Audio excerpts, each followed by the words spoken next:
Hello and welcome back to the Mortgage Corner. Today we'll be talking about opportunity costs, or some people call it the cost of waiting. So hit the like and subscribe button and let's get started.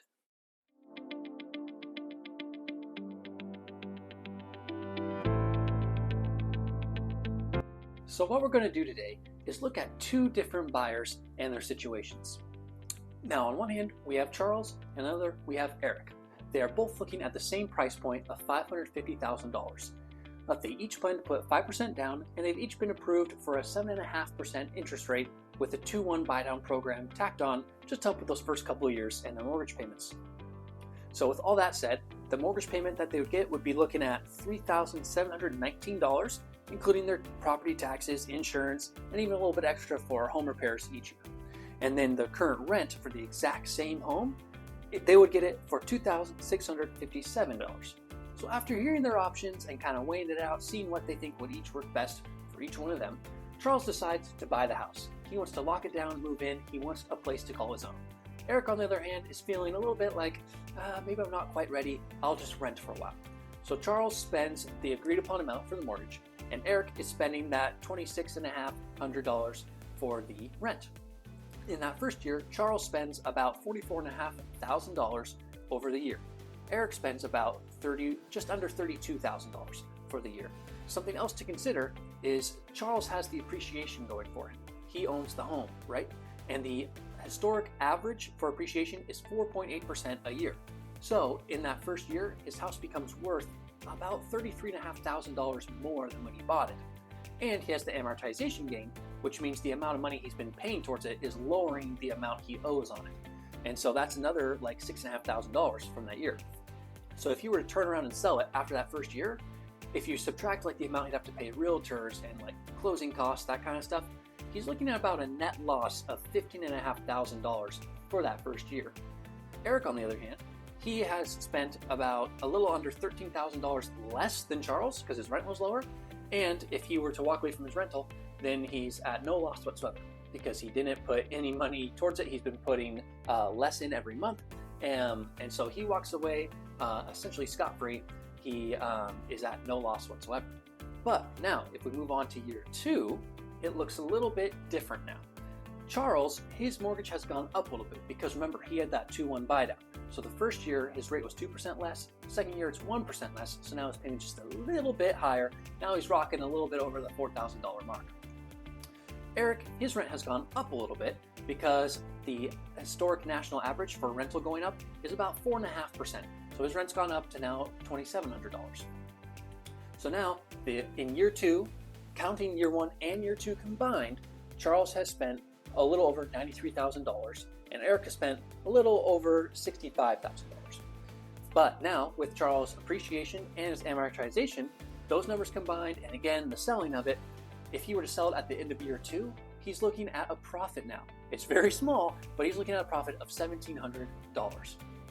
Eric, on the other hand, since he doesn't have any amortization, he doesn't own that rental, he's actually now looking at a little bit of a loss, right? Because he's been putting in that rental money, he has nothing to sell, and so now he's walking away with no gain whatsoever.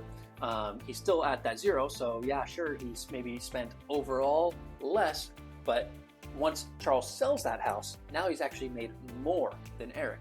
So he's coming out ahead. Now let's go on to year three. So when this year rolls around, Charles is thinking, my 2-1 buy down is up. So now my rate has gone back up to the full 7.5%, but it's been a couple of years since I bought. Rates are a little bit lower, hopefully. So he's going to refinance. Now he's able to refinance back down to essentially like the mid fives to where he kind of started with that 2-1 buy down. So his mortgage is back at the $3,700 mark.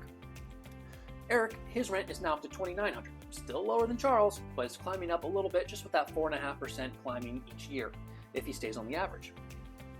So far, at the end of year three, Charles has spent $137,000 and Eric is just under the $100,000 mark. So he's still ahead in that aspect. But if we look at the appreciation, which now is up to over $83,000, and the amortization, which is now almost $18,000, and you subtract all those things we talked about before, paying the realtors, your closing costs, and the kind of differential between what he's paid and what Eric's paid, he's at a net gain of $23,000. So if Charles sold his house at the end of 3 years, Eric ends his rental at the end of 3, they meet for coffee and they kind of run the numbers, Charles comes out over $23,000 ahead of where Eric is at. So that's a pretty good deal in just 3 years. If you look at what Charles would have had to put aside each month to save up that amount, you're looking at $656 a month he'd have to put aside. Now that's not that crazy, I guess, for some people maybe, but he was able to do that without having to really do any extra effort, right? The house is just building that wealth for him. On the other hand, Eric is technically kind of looking at a loss of over $100,000, because when Charles sells that home, he gets all the money back that he's been paying towards it, right? And he makes that profit of $23,000. Eric's been putting all that money towards rent. He gets none of it back when he loses the rental, and he doesn't get the profit of actually selling a place worth more than when he moved in.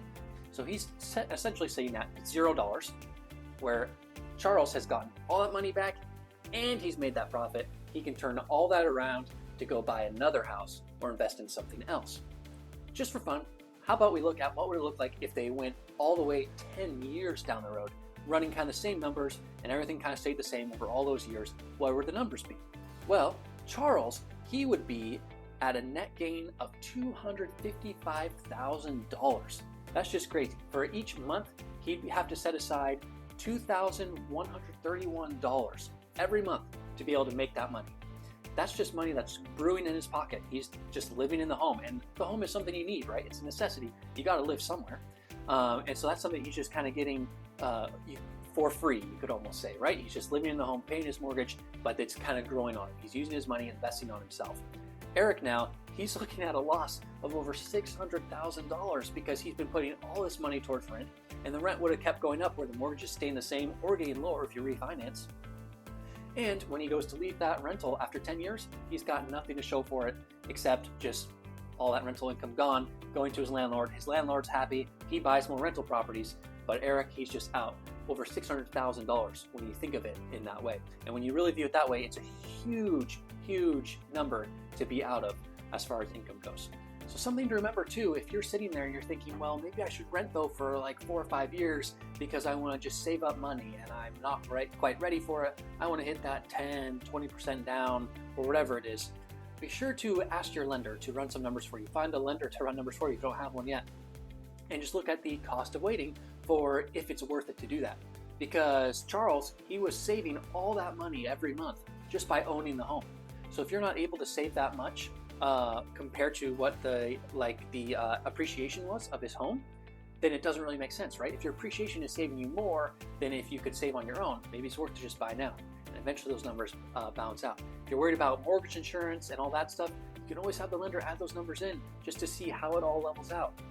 Because maybe by the time you pay off the mortgage insurance in just a couple of years, it'll balance it back out. There's just so many factors to consider. That's why it's really important to ask your lender these questions and have him run these numbers for you so that you feel informed and you know what decisions you're making are the right decisions for you, so you can really secure that financial future and move forward just comfortable and knowing you've done the right thing. Well, that is all for today's video. I know it's a lot of numbers and a lot of stuff going around, but this is important. It's a big conversation to have, and it's good to know what's going on. If you have any questions on it, feel free to leave a comment in the comment sections below.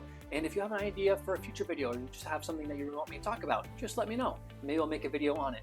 I really appreciate you guys watching this. Hit the like and subscribe button, and I'll see you in the next one.